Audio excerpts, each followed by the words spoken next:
तो वेडनेसडे 19 मार्च को निफ्टी में कौन से लेवल्स टूटने पर होगा बड़ा धमाल, फटाफट पता करते हैं इस वीडियो में।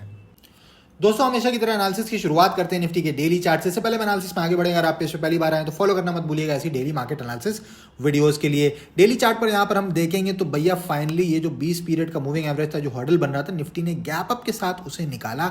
अब जो अगली हर्डल दिख रही है भैया वो है 23,000 का लेवल, जो कि है 50 पीरियड का मूविंग एवरेज। ये बहुत स्ट्रॉन्ग रेजिस्टेंस की तरह काम करेगा अगर निफ्टी यहाँ तक पहुँचने में कामयाब होती है तो।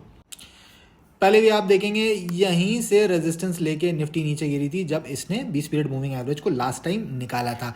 अब मान लीजिए यहाँ पर आज क्लोजिंग के बाद कल में एक सरप्राइज गैप डाउन मिलता है और मार्केट दोबारा से आके इस मूविंग एवरेज के नीचे क्लोज कर देती है, यानी 20 पीरियड मूविंग एवरेज के नीचे। तो भैया एक रैपिड डाउन मूव फिर हमको देखने को मिल सकता है जो इस स्विंग के नीचे निफ्टी को ला सकता है, तो इसके लिए भी तैयार रहिएगा।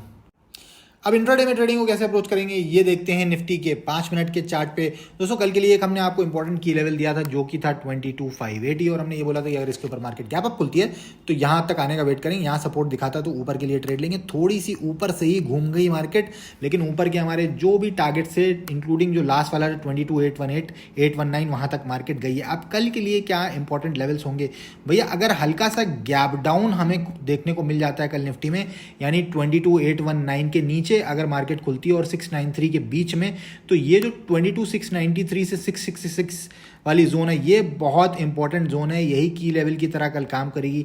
मार्केट यहाँ पर आती है, कोई हैमर कैंडल वगैरह दिखती है तो उसी के लो का ऐसा लगा कि मैं एक बार ऊपर का ट्रेड लूंगा जिसमें टारगेट्स हो जाएंगे 22,819, 22,888, 22,954 और 23,022 तक। ये लास्ट टारगेट है अपसाइड का निफ्टी का भी फिलहाल के लिए मेरे लिए।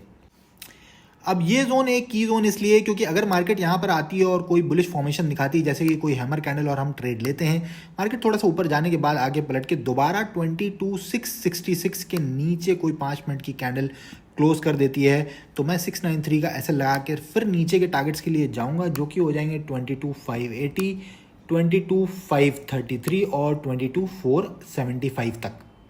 अगर मार्केट डायरेक्टली 22,666 के नीचे खुल जाती है तो बस यहाँ तक रिट्रेसमेंट का वेट करेंगे। यहाँ पहला कोई भी रिजेक्शन साइन हमें मिलता है तो छोटा सा ऐसा लेकर फिर से नीचे के सेम टारगेट्स के लिए जाएंगे।